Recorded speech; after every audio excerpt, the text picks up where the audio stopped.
নমস্কার বন্ধুরা, আপনার যদি ব্যাংকে ফিক্সড ডিপোজিট বা লকার থাকে বা কোনো পোস্ট অফিসে বা অন্য কোনো প্রতিষ্ঠানের কিছু ফিক্সড ডিপোজিট থাকে, সেক্ষেত্রে আপনার জন্য একটি খুবই জরুরি কাজ আছে। এবং সেই কাজটি যদি আপনি না করেন বা যদি না জানতেও পারেন বা যদি ভুলে যান, সেক্ষেত্রে আপনার ফিক্সড ডিপোজিট বা আপনার লকারের যে সম্পত্তি বা আপনি যে জিনিসপত্র রেখেছেন সেগুলো কিন্তু নিরাপত্তাহীনতায় থেকে ভুগবে বা বলা যায় যে সেটা বেহাত হওয়ার সম্ভাবনা থাকবে। কিভাবে হঠাৎ কেন এই কথা বলছি? কারণ আমরা ব্যাংকে তো টাকা রাখি বা লকারে জিনিসপত্র রাখি, সেটা যাতে সুরক্ষিত থাকে।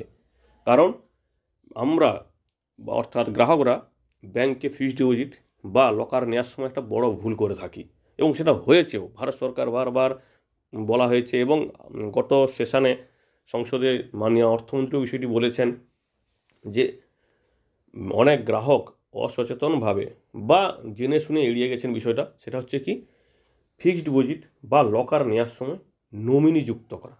অনেকে ভেবেছে আমি তো দিয়ে দিয়েছি, কিন্তু নমিনিটা আপডেট হয়েছে নাকি উনি কিন্তু দেখেননি। এই বিষয়টি কিন্তু একটা বড় ভুল। কখনো ভাববেন না যে আমি তো নমিনির জন্য আপডেট করে দিয়েছি।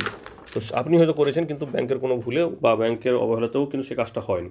তো সেটাও দায়িত্ব প্রত্যেকটা গ্রাহকের। অর্থাৎ নমিনি বা উত্তরাধিকারী ফিক্সড ডিপোজিট, লকার বা অন্যান্য সেভিংসে করতে বলা হয়েছে, এবং তার জন্য প্রাথমিকভাবে একটা তারিখ দেওয়া হয়েছে 31শে মার্চ 2025। কারণ 31শে মার্চ 2025-এর মধ্যে সমস্ত ব্যাংক এবং আর্থিক প্রতিষ্ঠানকে ডক্স নামক একটি পোর্টালে এই বিষয়ে তথ্য আপডেট করতে বলা হয়েছে। কতজন বা কত সংখ্যক গ্রাহক এই নমিনি আপডেট করেছে বা কতজনের বাকি আছে।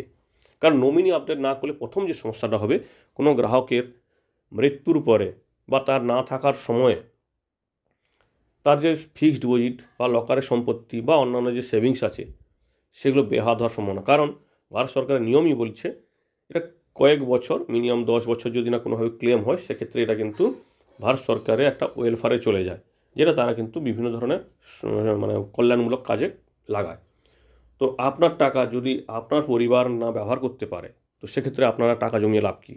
তো এই বিষয়টিকে আরও সুরক্ষিত করার জন্য নমিনি বা উত্তরাধিকারী আপনাকে যুক্ত করতেই হবে। তো নমিনি বা উত্তরাধিকারী সে আপনি যাকে চাইবেন তাকে করতে পারেন। তার জন্য অবশ্যই তাকে যোগ্য হতে হবে, কারণ নমিনি মানে সে পুরো টাকার অধিকারী নয়। নমিনি হচ্ছে সে টাকাটা নেবে বা সেটাকে সে মানে নিয়ন্ত্রণাধীন করবে, কিন্তু এই টাকার উপর পরিবারের সমস্ত সদস্যের কিন্তু অধিকার থাকবে। কারণ সুপ্রিম কোর্টের রায় তাই বলছে যে নমিনি মানে কিন্তু সে পুরো টাকার অধিকারী নয়, সে জাস্ট একটা টাকাটির কেয়ারটেকার। তো এই বিষয়টি অবশ্যই খেয়াল রাখবেন। কখনো ভাববেন না যে আমি নমিনি করে দিলাম মানে পুরো টাকার ওই অধিকারী না। টাকাটা সে নেবে, কেয়ারটেকার হিসাবে সে নেবে বা সে প্রথম দাবিদার হিসাবে নেবে, কিন্তু অন্যান্যদের কিন্তু তার শেয়ার দিতেই হবে। তাই নমিনিটা আপডেট অবশ্যই করতে হবে প্রত্যেক গ্রাহককে।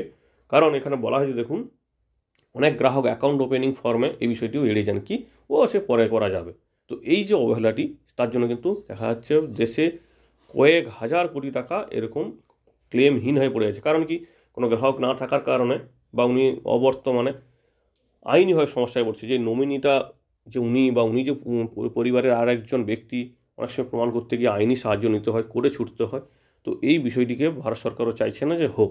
তারা চাইছে যে গ্রাহকরা সচেতন হোক, তারা নমিনিটা আপডেট করুক। ধরুন কোনো গ্রাহক ভেবেছে যে আমি নমিনি আপডেট করে দিয়েছি, আমি তো দিয়েছিলাম, কিন্তু ওনাকে দেখতে হবে বা চেক করতে হবে পরে যে আমার ফিক্সড ডিপোজিট বা আমার লকারে নমিনিটা আপডেট হয়েছে নাকি। তো তার জন্য আপনার ফিক্সড ডিপোজিট হলে আপনি অনলাইনেও চেক করতে পারবেন, বা আপনার যদি সার্টিফিকেট থাকে সেই সার্টিফিকেটও দেখতে পারবেন। তো এই বিষয়টি অবশ্যই আপনাকে খেয়াল রাখতে হবে। শুধু তাই নয়, আরও বলা হয়েছে অনেক ব্যাংক অ্যাকাউন্ট ওপেনিংয়ের ক্ষেত্রে ফর্মে নমিনি আপডেটের জায়গায় রাখেনি, বা অনেকে রেখেছে সেটা পূরণ করেনি গ্রাহক, সেটাও কিন্তু তারা দেখেনি। তো এটাও কিন্তু গুরুত্ব দিয়ে দেখতে বলা হয়েছে, এবং তার জন্য কমিটি গঠন করতে বলা হয়েছে, যাতে সমস্ত গ্রাহক এই কাজটি করে এবং গুরুত্ব সহকারে করে, এবং সেই জন্য সচেতনতা শিবিরও করতে বলা হয়েছে, এবং সমস্ত গ্রাহকদের এই বিষয়ে জানাতে বলা হয়েছে তারা যেন সঠিক সময়ে যত দ্রুত সম্ভব নমিনিটা আপডেট করে এবং তাদের সমস্ত তথ্য দিয়ে থাকে। কারণ নমিনি আপডেট করার জন্য মোটামুটি ওনার কিছু পরিচয়পত্র লাগে। তো পরিচয়পত্র একটা দিয়ে দিলে, এবং ওনার যদি ফটো প্রয়োজন হয়, কারণ কোন ব্যাংকের কী নিয়ম আছে সে তো সব বলা সম্ভব নয়, তো তাহলে আপনি ওই ব্যাংকের নিয়ম অনুযায়ী আপনি তথ্যগুলো দিয়ে দিলে আপনার জন্য কাজটা হয়ে যাবে। আশা করি তথ্যটি আপনার কাছেও গুরুত্বপূর্ণ হবে। তো আপনাদের কাছেও অনুরোধ, আপনিও আপনার যদি কোনো সেভিংস থাকে সেখানেও চেক করে নিন যে আপনার নমিনিটা করা আছে নাকি। নাহলে কিন্তু রিজার্ভ ব্যাংকের এই নতুন নির্দেশিকা অনুযায়ী আপনার সঞ্চয় বা আপনার সম্পত্তি কিন্তু সমস্যায় পড়তে পারে। আশা করি তথ্যটি আপনি গুরুত্ব দিয়ে ভাববেন। ধন্যবাদ।